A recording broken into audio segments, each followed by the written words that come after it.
Benjamin and his father climbed between the rocks. If they moved fast enough, they could probably see the fountain before darkness fell. Benjamin had brought sandwiches especially. They had no crusts. Benjamin's father insisted on that. They were meticulously crafted, packed away in neat boxes.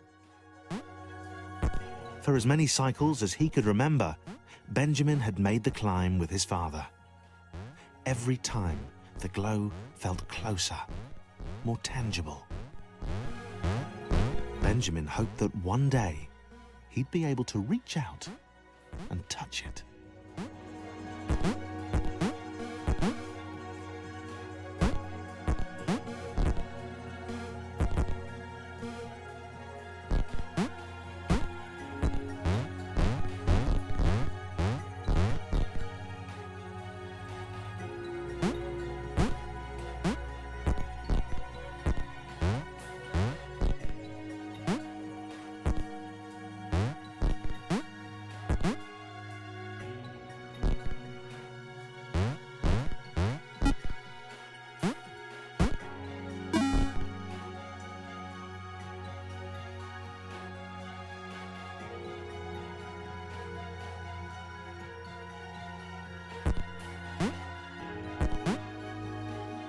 Benjamin ran.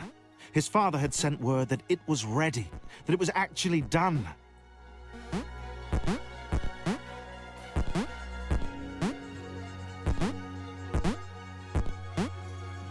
There had been a few misfires.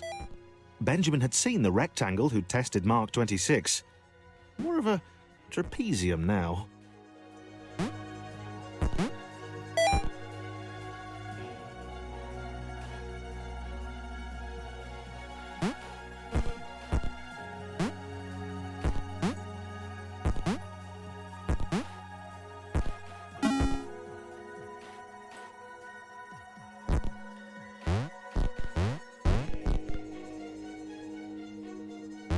The jetpack was glorious.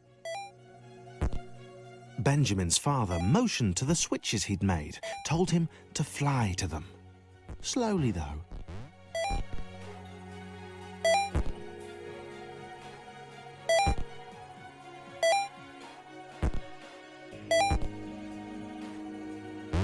Benjamin ignored him, of course, hitting the sequence as quickly as possible. He was dying to test this out properly, to fly to the fountain.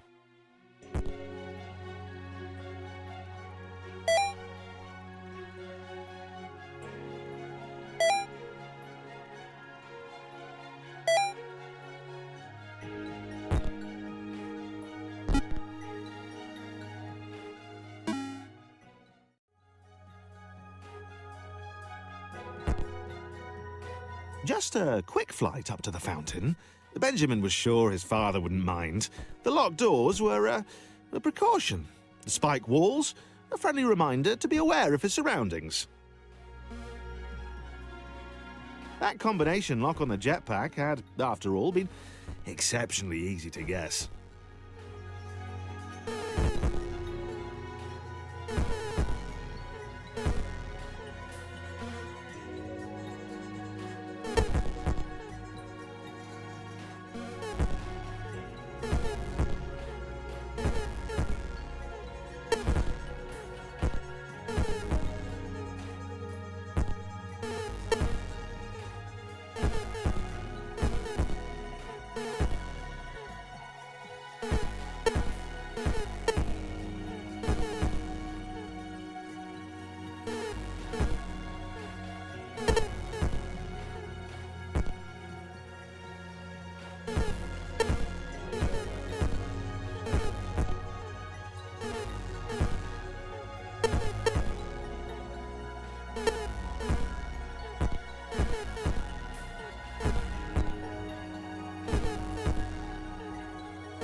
was done.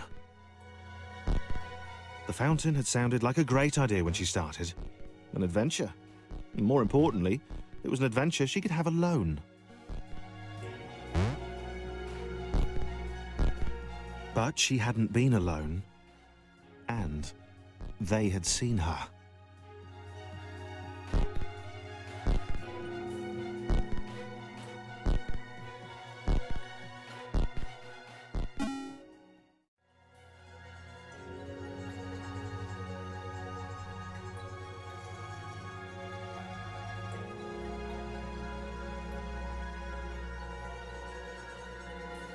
Benjamin was getting good at this.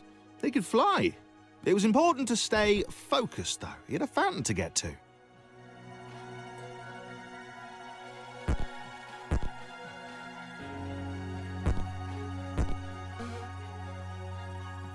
Get to the fountain, touch it, get home for dinner. His father wouldn't even notice he'd gone anywhere.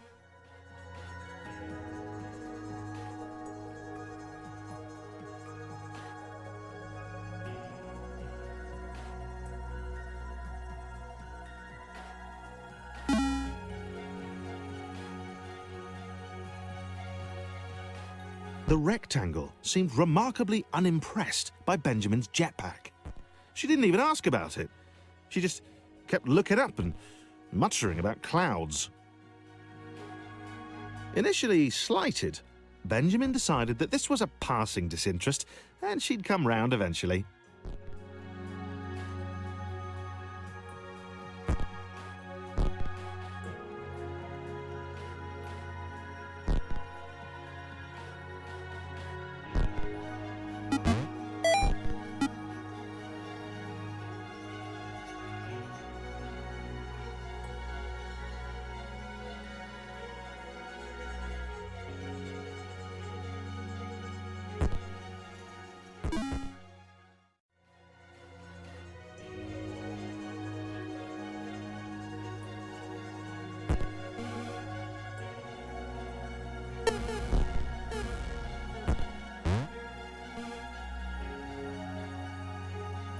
Anna tried to talk the obnoxiously single-minded Square out of his plan. She should have left him, taken the next portal home and forgotten about that big spluttering machine he kept motioning at heroically.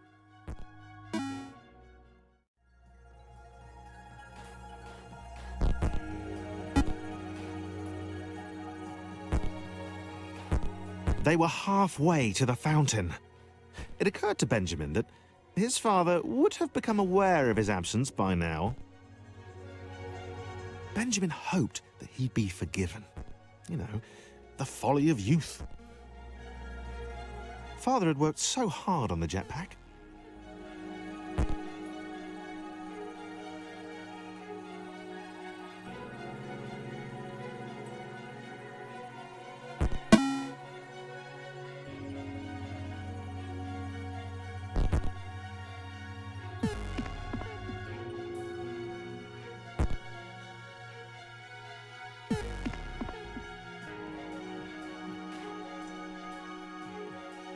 Anna tried again.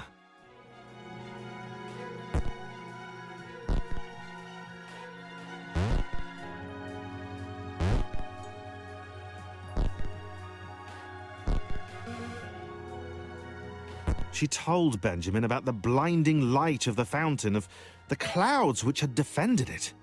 She begged him not to carry on.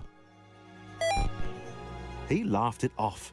He wasn't afraid of clouds, however pixelated they were. He could fly above them or swoop to avoid them. He scared her.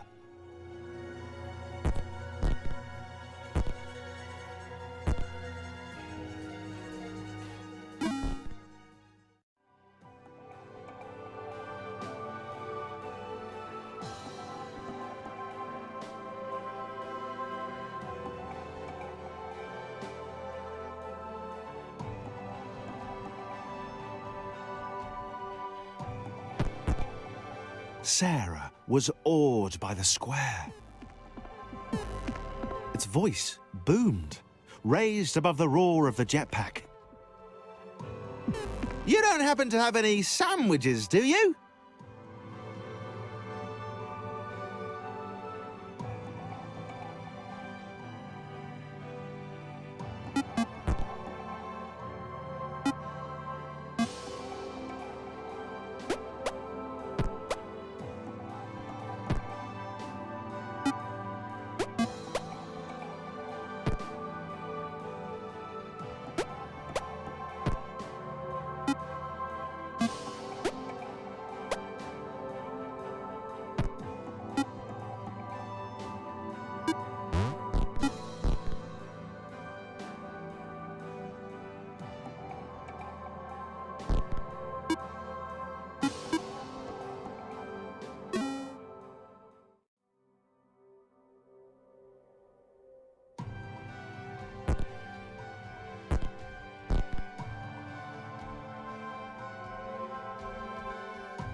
Benjamin liked the little purple fangirl. She was kind of cute. And she seemed really impressed with his jetpack. This was how Anna should have been looking at him all this time. But no, she was pure naysaying. She did understand the dream he had, the importance of what he was doing.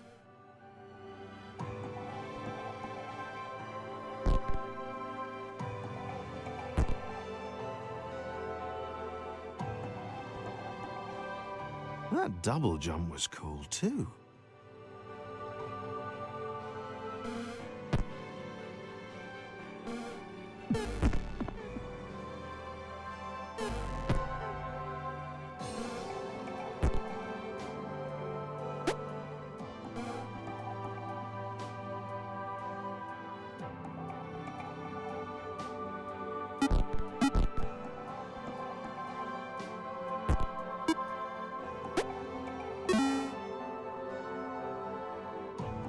The Fountain of Knowledge sounded fantastic. Benjamin hadn't told her what it was, really. She suspected he didn't know.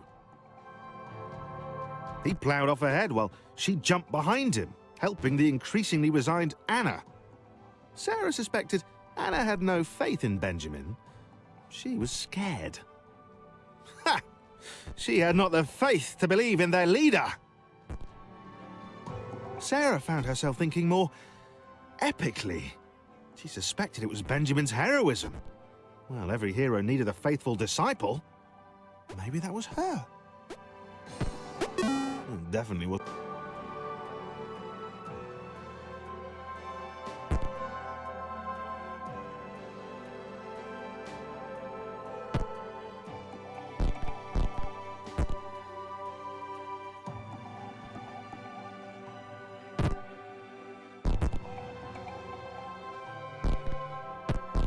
Anna was definitely done this time. She had tried. The self-aggrandizing square and the purple orator were never going to listen. She locked the door behind herself. She would stay here where it was safe. She could wait a few cycles. Who knew? Maybe this would be enough. She was done with adventure. And she had no idea what sandwiches even were.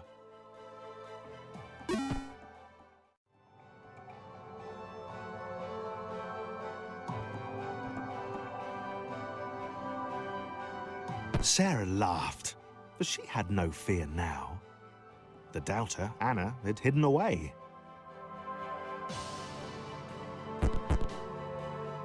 Benjamin carried her even higher. He swore the fountain was close, that soon she would see him touch it. He said it would reveal great...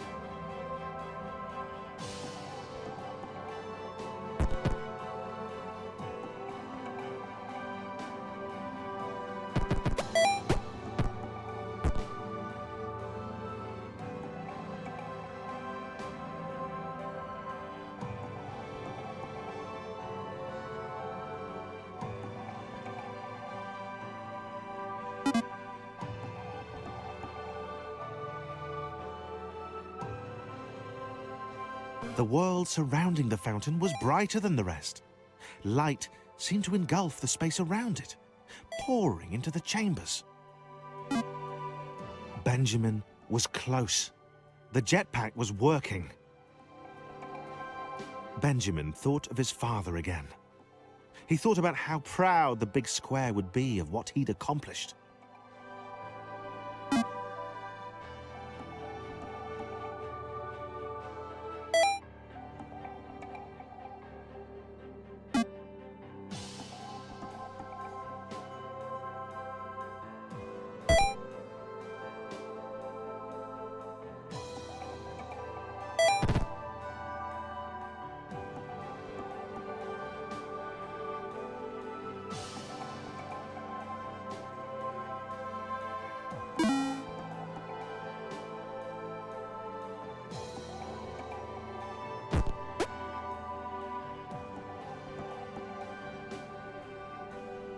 Sarah knew she could not follow Benjamin any further. She would wait here. He would return soon enough, and he would tell her everything.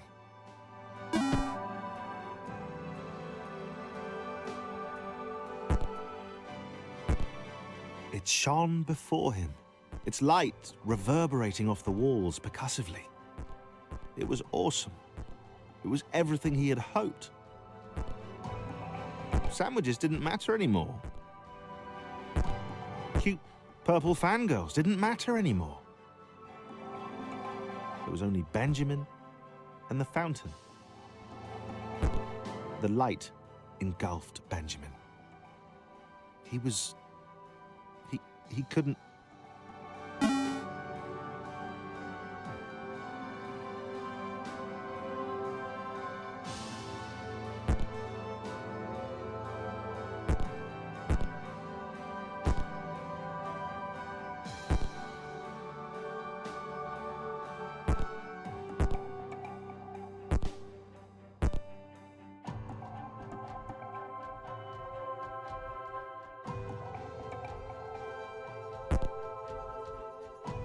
Benjamin was blind. He had seen shadows, bright lights, data in innumerable and unimaginable combinations, and then it had gone. He wasn't ready. He sat. There was nothing else to do. He'd try and find his way home tomorrow.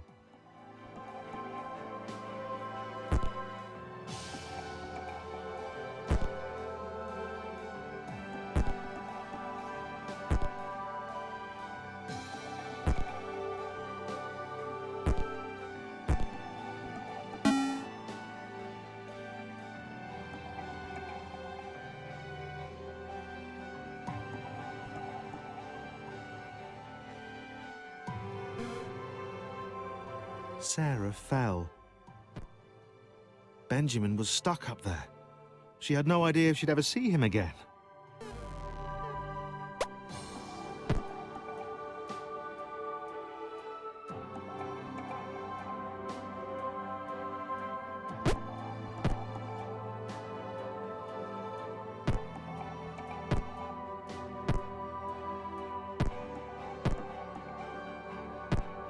The fountain had destroyed everything. It had unleashed the clouds. It had blinded Benjamin.